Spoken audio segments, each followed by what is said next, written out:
All right. Good afternoon, everyone, and thank you for joining us in this panel. It's my pleasure to serve as a panelist and also a moderator today. We are so lucky, and I'm so lucky to kind of host these great speakers today. We have very interesting questions, and I hope you guys enjoy the discussions. And of course, we're going to have also time for offline Q&A. So let me start quickly introducing myself. I'm Amir Rahmani, a professor at UC Irvine, and I'm the also co-director of the Institute for Future Health at University of California, Irvine. And on the side, also, I'm a co-founder of a company, a startup called CentralLive.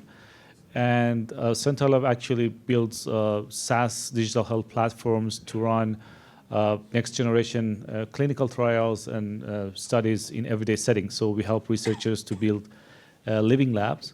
So that's quickly about me. We have four, as I said, great panelists, except myself. Everyone here is so great. So let's. So I'll start with our first panelist, Ash Zinus. She's the chairman of CARE.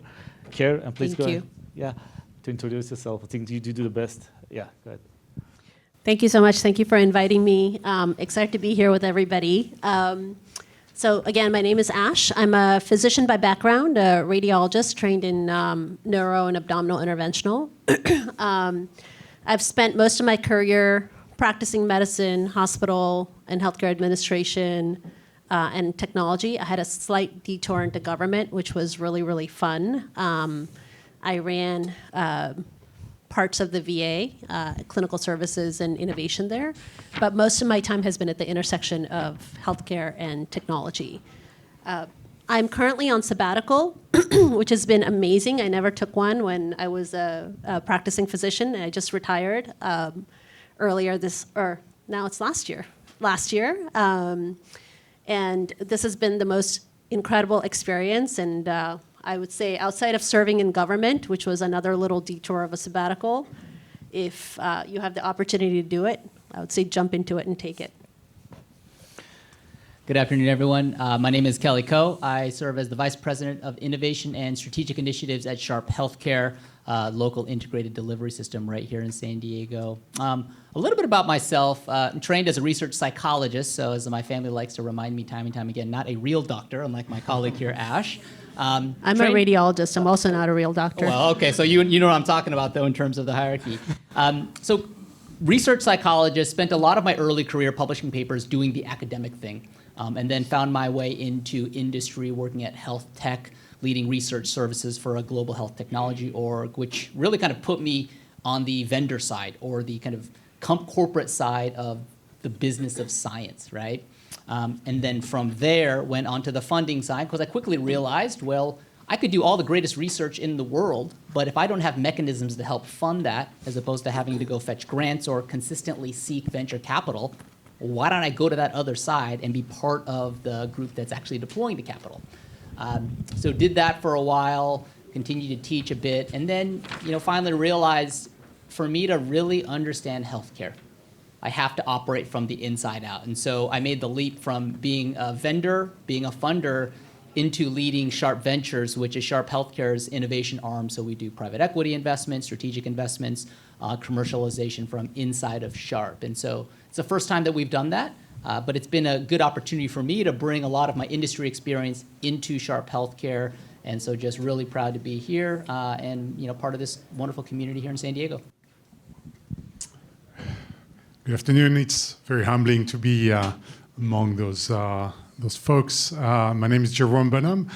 I work for a company that does fitness, wellness, and clinical apps that we sell to health plans with the objective of making people healthier, having less need for kind of a traditional medical care, surgery, drugs, etc. So taking better care of yourself.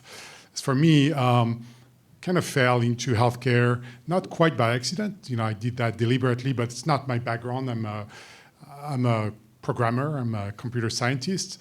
I had the passion for health and fitness. I said, well, why don't I go work there? I've been doing that for the last 10 years, leading innovation for health plans that we serve and customers we serve through them. During that time and before, I founded a couple of startups that got to various stages, mostly modest, but at least gave me interesting insight into that world. Working in healthcare is a fun thing. I guess that's why you're here, and we're going to talk more about that. Good afternoon. Can you hear me? Can you hear me?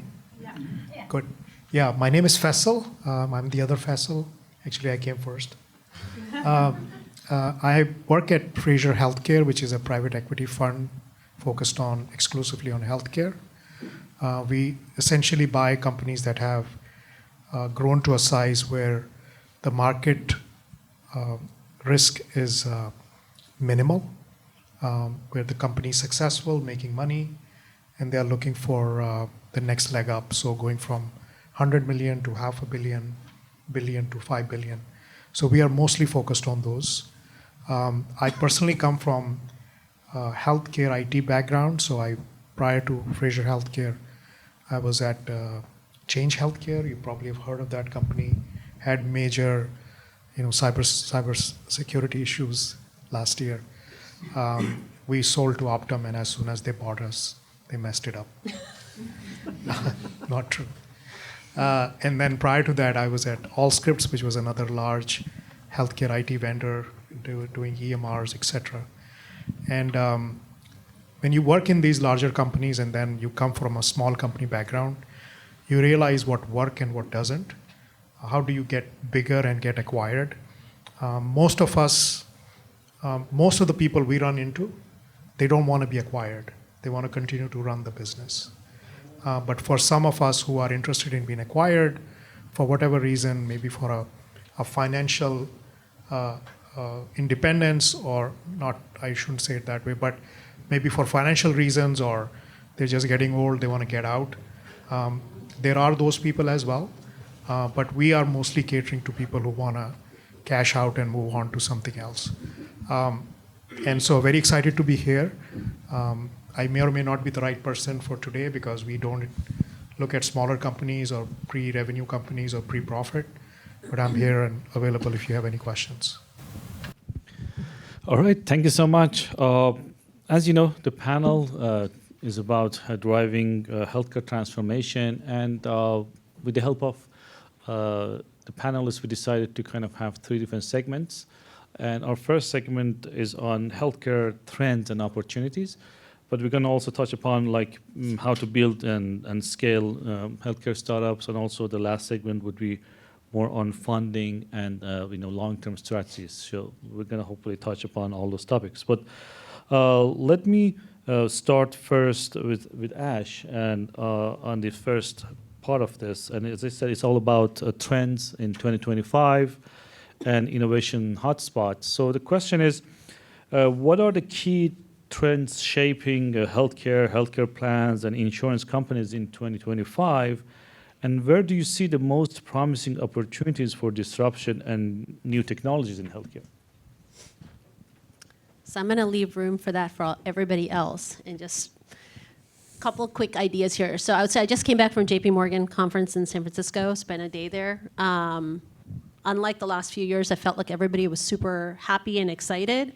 May or may not have something to do with M&As that are going to be happening soon, but I would say everybody's talking about AI. I thought it was last year's news, but it happens to still be this year's news. And I would say it wasn't as much like moonshot AI stuff. Yes, that was happening. I'm going to cure cancer, yada, yada. But I think people are still really investing in AI that solves today's problems. So if you're solving and helping clinicians with, their notes or virtual assistants for patients, or if you're building to make pre-auth faster, easier, kind of like the administrative workflows, those are still getting funded because you're solving real problems. So I saw a lot of interest there, both at an early stage and sort of mid to growth stage. I think that was interesting. I would say from a trends perspective, outside of technology, there were a lot of conversations still around like direct primary care. It feels like access is still a problem, and people are still trying to figure out like, how do we bring primary care to this country in an affordable, quality way? And so a lot of conversations around the combination of like, do we provide virtual care plus brick and mortar? How do we have these payment models for DPC? And then the second thing that I thought was really taking off is this like niche, nuanced conversations around ICRAs. I don't know if you guys have spent a lot of time there, but this is around like individual, it's basically type of a health plan where you're making, employers are paying into like an individual contribution retirement accounts, and people have the choice. So a lot of like marketplace conversations and things you can build to help people find the right plans, and taking insurance out of the employer's hands and out of government, and kind of putting more options into the market and allowing states to build. So a lot of innovation conversations around how to design plans and how to bring AI into these and how to help people select their own plans. Still very small, but I think we're going to hear more and more about ICRAs. Thank you. Kelly? So I'm going to spare you with my AI soapbox here until the downstream question. So I'm going to avoid that, but a couple of things that I'm looking at this year, and then I'm coming across quite a bit, both as an investor and as a health system, and these aren't as sexy, but I'll share with you what they are. Is the first is genomics. And the reason why genomics is becoming an area that we've started to look at more closely this year, which we did not as little as 2 years ago, is the price point has started to come down a bit more. And for a group like Sharp and many health systems out there, our margins are becoming increasingly thin. And when I say thin, I mean, in any other industry that is going to celebrate a 1 or 2% margin, you're out of your mind. Like your investors you're getting called into the principal's office, right? That's the reality of a lot of health systems for a variety of reasons, right? And so we got to find better ways to determine how do we take better care of our patients more proactively. Now, yeah, there's AI models, and I can get into all of that too. But one of the areas that has been out there for a while and does just that, but has always been too expensive, or at least something that has been a little bit out of reach, is around genomics and this concept of precision medicine. Not this crazy like human genome mapping kind of thing, but there are groups out there now that can sequence entire populations at a much cheaper rate than they were before. And the reason why that's important is every time someone comes to the hospital and you touch something, it is cost. We call that fee for service. And that model works really well for a lot of hospitals. It doesn't work well for hospitals that essentially have that's called value-based contracts like we do. Under those contracts, we've effectively gotten upfront money from an insurance plan that says, hey, take care of our patients, here's a set amount of dollars. So you got to be a good steward of those dollars, right? So I'm not looking to ring that cash register every time we touch a patient. What you're looking to do is figure out, gosh, before I touch this patient, what is the best, most effective way I can do so? And make sure that I'm not going to cause an adverse reaction, right? Or that this is going to have some kind of side effect, right? And that's where genomics has really started to come into play. The science has been out there. It's just been out of reach for us for a while. So that's an area that has been increasingly, I would say, we've talked about that being the future for a while in a lot of health systems, but we're starting to actually come to life now in places outside of just your leading academic medical centers. So I'll leave it at that, and I'll save my AI soapbox here for a later question. And I actually wanted to say, as a bridge, because Jerome's background is on also wellness and also what you guys do. So how do you guys also see, genomics precision health is more from, understanding the person better, right? Personalized. But how about preventive? Because the same model you mentioned, that's where also preventive care, health promotion would also play an important game, really what happens between those visits, right? So that's why I want also to Jerome to touch upon that, yeah. Yeah, that's a good problem. So, and before I touch on that, I have a couple of problems that I think are really interesting and maybe by interesting, we're going to lower the bar once more. I'm going to talk about this from managed healthcare. So, your health insurance that pays for your bills that you might get when you get at Sharp on a fee-for-service. For a number of years, the only way, the alternative of a value-based care is utilization management. So, the pre-auth that you have to get before you go see that doctor, or the subsequent authorization you need to get from your health plan. Everybody hates that. And one of the things that actually, I don't know if it was a catalyst for that this year or 2024, was what happened with the CEO of Unity Healthcare, or kind of the reaction to his assassination, right? There was already some utilization management, was not something popular before. I think it's becoming kind of toxic right now. So great problem. I don't have a solution for it, but if you do, if it involves genomics, great. If it involves AI, you probably have a chance to get sometime into Faisal's PE radar. But this is one that's going to be really interesting, I think, in 2025 and beyond, right? Everybody's scratching their head right now. So between relaxing utilization management control, which means increasing the cost of everybody, right? You can go see your doctor however many times you want for whatever you want, which is how it's been managed sometime in the past, to going to some other ways to do that. I think I don't know what the solution is going to be. I think this is an interesting problem. I think tied to that, so now getting a little more into the prevention, and I don't know whether genomics is the solution, but diverting the care from the traditional medical, surgery, prescription drugs, even traditional medicine, right? So onto more conservative care. That's something that I'm seeing a lot more traction. There has been a real surge in access to care. I don't know if you've noticed that, but post-COVID, right? COVID was really kind of a lull in, everybody didn't go to the doctor for good reasons, right? Because you got sicker when you got there than than before. Now it actually took almost 5 years for this to come back, and now we're seeing people going to the doctor quite a bit. And I think there's a future in encouraging people in creative ways to go see folks who are not surgeons, because if you go see a surgeon for your back pain, what is he going to recommend? That's right. And in a lot of cases, it's not the best thing for you to do it. It's painful. Just had a friend who went through that 2 years ago. She just had a baby 6 months back, and she said, I will have babies all week long rather than a back fusion surgery. So if you can find creative ways to avoid people this type of pain, guess what? It's also going to decrease the cost of healthcare. And I think it's something that people want to do. So I think it's a combination of figuring out, maybe through genomics, what is the right thing for you. What is it actually you personally that you would react well to. Some education, some incentives, likely, and greater access to those type of physicians. So those two trends, I think, are going to be, in my opinion, really interesting. And no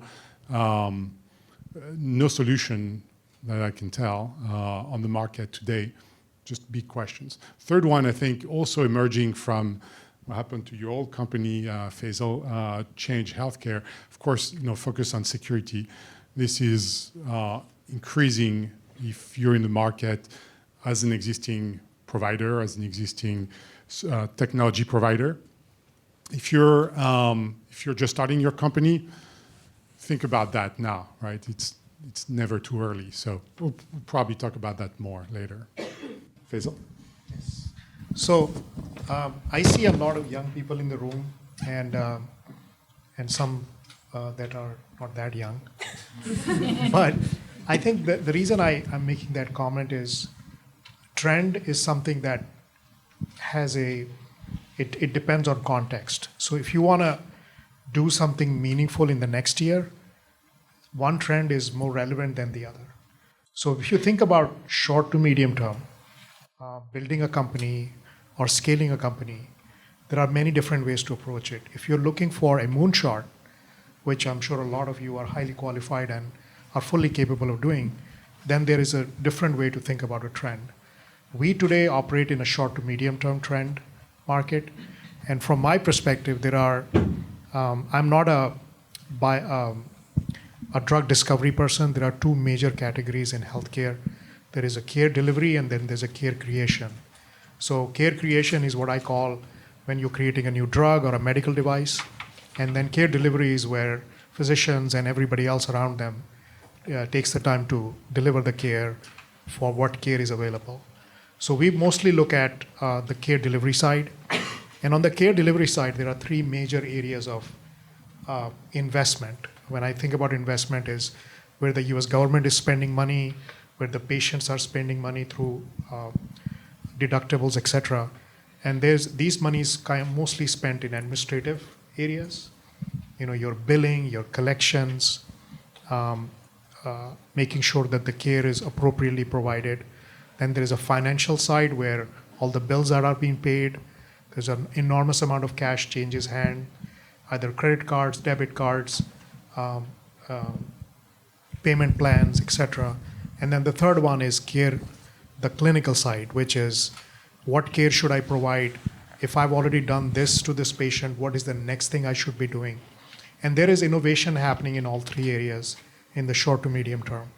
So if your time horizon is 5 years or less, I would strongly encourage you to think about this definition of opportunities and think about what you can do. As an example, we know entrepreneurs that have made incredible amount of money when COVID hit and they created labs, testing labs. No real innovation other than some people got together, created these labs, either made their own labs or contracted to somebody and created 10, 20, $50 million businesses. Right? It's within a matter of a year. What they're doing now, I don't know. I'm sure they're retired somewhere else. So that was the opportunity 2 years ago. The opportunity that existed last year and into this year is GLP-1. There's a huge number of entrepreneurs out there doing compounding for GLP-1.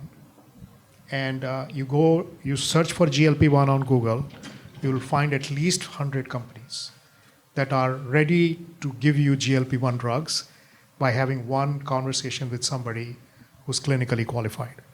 And just think about if they're charging $300 a month or $400 or whatever they're charging. I mean, that's a seriously profitable business. So that's entrepreneurship. I mean, that's not hacking. It's still entrepreneurship. It's not high tech. It's not sexy. It's entrepreneurship. So there are ways to think about entrepreneurship and the trends that are happening today that can give you a leg up in healthcare now. If you go beyond those trends, then there is a lot more things happening. But at the end of the day, what we are seeing, whether you're short-term, medium-term, or long-term, no businesses will survive if they don't inject AI in their business. So we don't believe that AI is a business. We believe every business will have AI. So if you have a solution, or if you're thinking about doing something, if it's injected into what Sharp Healthcare does, you have a better chance of success, rather than showing up and saying, I have an AI solution, I want your doctors to use it. The docs will never use something that's outside of their workflow. So innovate in areas where it's easy to integrate into clinical workflow, and people will be buying it hands over fist. Well, if I can add just one thing, what you just said made me think about something I've seen as well in terms of trend, GLP-1, and I love what you said about the ball is here today. Who knows where it's going to be tomorrow? GLP-1, everybody's about, how do I get access to it right now so that I can mostly lose weight? On the other side of that, there is what happened after you've lost weight? You've lost muscle mass. You've lost, sometime ability to perform things that you were able to do before. So I think there is another emerging trend there, which is going to be how do we keep all those people healthy after they've kind of attained their whatever goal they had when they started their treatment. So that's an interesting one.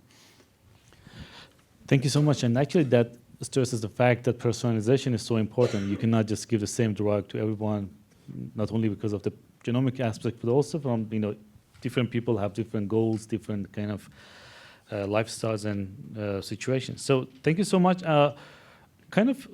Faisal, you touched upon this, but I want to still ask this question because it's an important question, and want to see if you want to add anything more to that. And it's more about like investor interest side.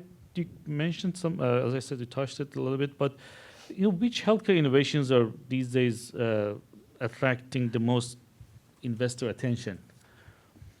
You want to add anything? Yeah, I think, so like I said, we are in a different stage. We look at different kind of companies.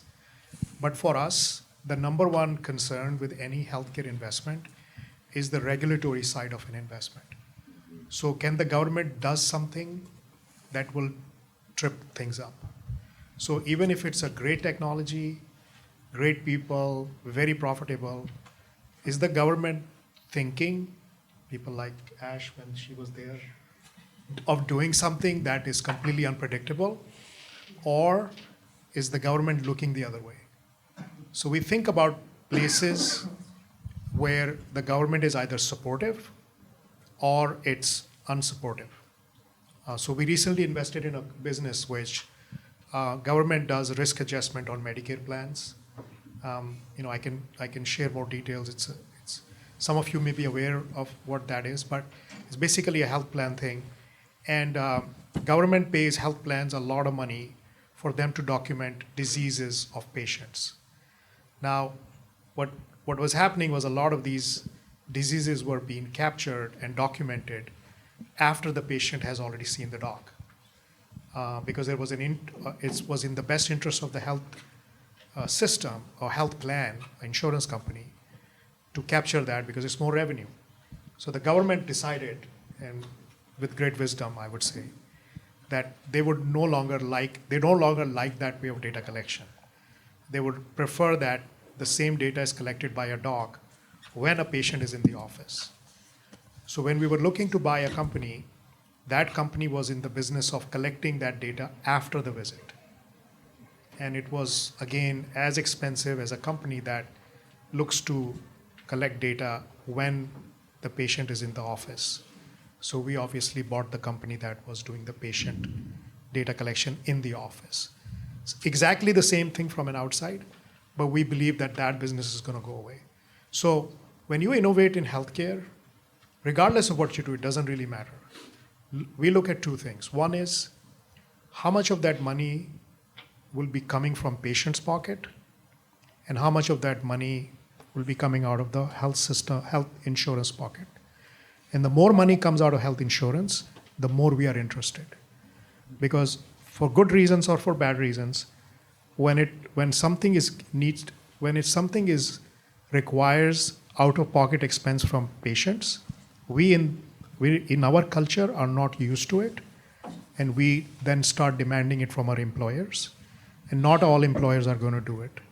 So the market is very limited when you're paying out of pocket.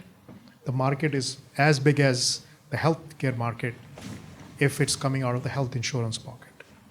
And so I think last month I was reading somewhere, last week, I think there were $56 billion worth of GLP-1 drugs were sold. And that's not all the money coming out of health insurance pocket, but more and more will be. And this thing will only grow.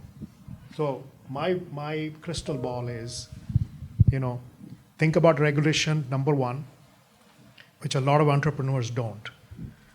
If you can build it, that doesn't mean it is useful or we will get paid for it. So my filter always is the US government ambivalent, or they support it or they're against it?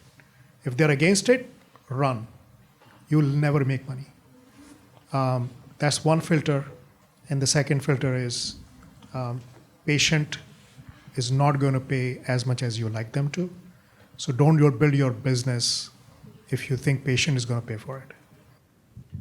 Well, thank you so much. It was so valuable. So, Ash, how, since you have been also you have a lot of experience from the government side, I think that would be also nice to hear your opinion on that, because I think that would be a nice segue. Yeah, I mean, I think I completely agree with Faisal. Currently, right, the incoming administration, for example, is hyper-focused on PBMs. And so there's going to be change to how that market and how transparent that market's going to be. So if you're building to support PBMs, I would think twice about where that's going. I also think there's going to be change to the Medicaid market. So if you're building to support the Medicaid market, I don't know if Medicaid's going to if the subsidies are going to decrease, or if that means there's going to be more innovation at the state level, and state level is going to fund and move to value-based care, right? Both of those things could happen. So I would sort of think about worst case scenario if you're in that market, and think about where you want to invest in that worst case scenario. If you're already in it, I would say think twice about your strategy. So I do agree with that. I think the second thing I would say is the government in general on both sides, they are excited about GLP-1s. I don't think GLPs are going to go away because obesity is just the broader, it highlights the broader issue of just chronic disease and how sick America is. And so, or the world, I guess. But I would just say, I don't think this is a short-term thing, and there's going to be a lot of innovation that surrounds this. Everything from, right now, everybody just sort of you call a doctor or you call whomever and you get GLP-1. But eventually it's going to be personalized, right dose, right place, how to manage you for that. There's going to be AI that's going to get injected into it. There's going to be follow-up. So there's going to be a lot of infrastructure that gets built out around GLP-1s. And that's going to be an interesting place. And I don't think that trend is going away. And that's we're at the early part of that innovation. And there is a lot of government support. And I wouldn't be surprised if there's funding that comes out of the federal government to fund some of this, either early through CMMI or through, payment programs. So. Well, thank you so much. Let me now a little bit switch the context and more talk about how building and scaling healthcare startups. And as Faisal mentioned, we have a lot of young audience here who might be willing to start a startup or already kind of in that process. So the question is more about, and I would like to start with Kelly, if you don't mind. So the question is more about validating the idea. So what's the most important factor in validating the idea before committing? And when do you think someone needs to pivot or persevere? So I spend a lot of time meeting with startup companies that want to sell into Sharp, a lot of time with our own doctors that have ideas that they want to adopt into Sharp. And I will say, one of the things that I always start off with is anytime they want to try and scale a product in a health system, forget mine, just any health system is, and this is going to sound very, very basic, but even the most seasoned innovators always grossly underestimate the very complicated mosaic that is health system operations and where things really do fit in. So where they think something is going to scale, whether it's an AI solution or a data play, right? There's a million reasons why that might not. Now, I don't say that to deter folks, but you really do have to immerse yourself into that workflow. Because not just from an investment perspective, but from an adoption perspective, all it takes is one doc or one nurse or one operator that leaves you essentially a bad review. And that stains your opportunity in any one organization. Health systems are notoriously slow to adopt for that very reason. Even the ones that say they're not consensus-driven, a lot of them are consensus-driven. So you literally have to continue to slowly beat down that door. And the way to do that is make sure you demonstrate a really strong understanding of how this really fits into the workflows, right? Not just from the clinicians, but from the operator's perspective. Now, when you do that, I think the other thing to keep in mind, it's worth that is worth the battle. Because the incredibly complicated nature in which health systems operate from even just a technical infrastructure, it would blow your mind. okay? Like the number of investments that we have, and when I say investments, like a spend that we have in just Microsoft, in Amazon, in our core electronic health records, our imaging systems. Like we spend gobs of money on GE, and then we spend gobs of money on Cerner. Used to be at Allscripts till we tore that one out. Gobs of money now in Epic, gobs of money in AWS. So we've effectively poured a lot of investment into all of these areas. So for your products and services to actually scale, it's got to fit into that mosaic very crystal clearly. So integrations are clearly important from a technical perspective.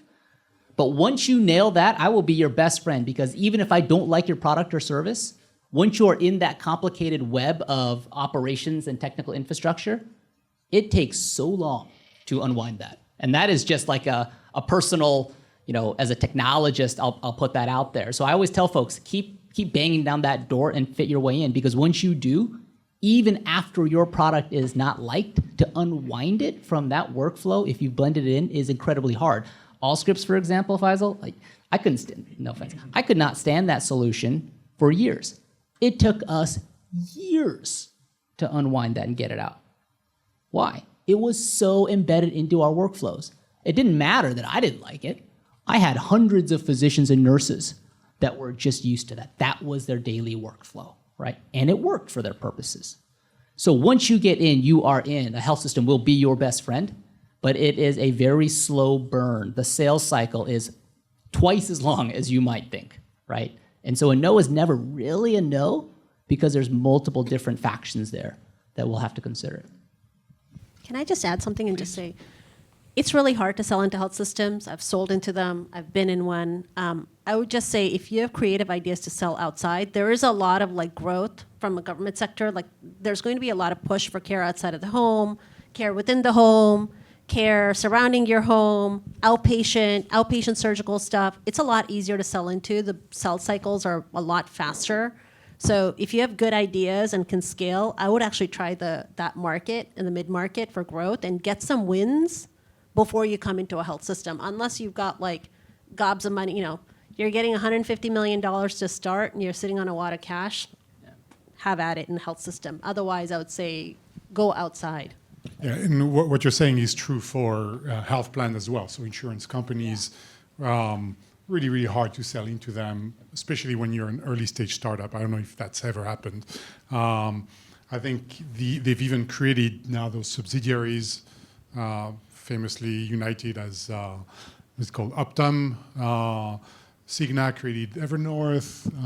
Elevance created Carelon. So they all do that to kind of protect a little bit of that. But I think we're talking just before this panel, United won't invest into anything that's less than $1 billion in revenue already. So, your early stage startup is not going to be on their radar. But though that's kind of a good way to get in there. I would say to add to that, if you're just at pretty early stage, focus on outcomes, right? And if you're looking for an idea, that's typically I've seen both health systems as well as health plans react to solutions.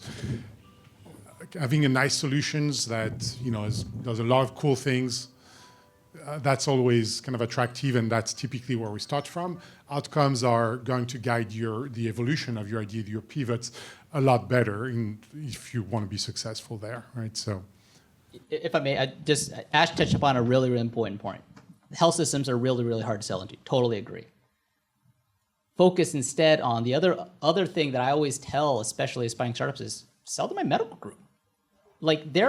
People think about Sharp Healthcare, right, as this big behemoth of a corporation. We are no different than every other health system in the country, which is a federation of multiple practices. We have some physician practices out there, 5 docs or so, that I have got very little visibility to, that do all sorts of stuff that I don't necessarily see, right? They're still Sharp providers, though, because the way that healthcare is, especially in California, they are their own little business. So they oftentimes are better targets to get the branding of the health system. But to Ash's point here is don't deal with the corporate entity unless you have a really, really strong use case.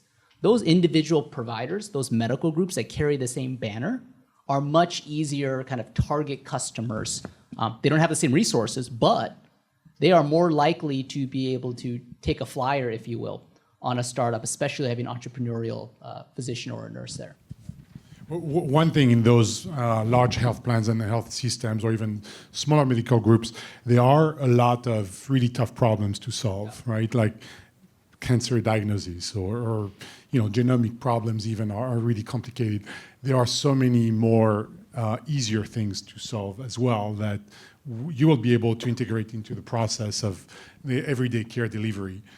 So if you're still kind of pivoting, trying to find the right outcome, think about the problems that are a little less than moonshot, and that might make the life of a doctor just like 1% better, and they will thank you for it. Well, thank you so much. And if I want to summarize, I would say we really need to expand our options. Not everything is about healthcare systems. Of course, there are also markets outside that. But a lot of good points that also Faisal mentioned about regulatory parts. Those are also very important. Also understanding this navigating this very complicated kind of maze, I would say, especially if you want to anyway work with both sides, maybe outside clinics and inside clinics, how to bridge those gaps. These are all kind of the ways to kind of understand and dig in. And I think we're running out of time. I personally learned a lot. Thank you so much, to all of you, and very insightful discussion. And hope you enjoyed the rest of your day. We have a lot of other kind of interesting demos. So thank you so much. Thank you.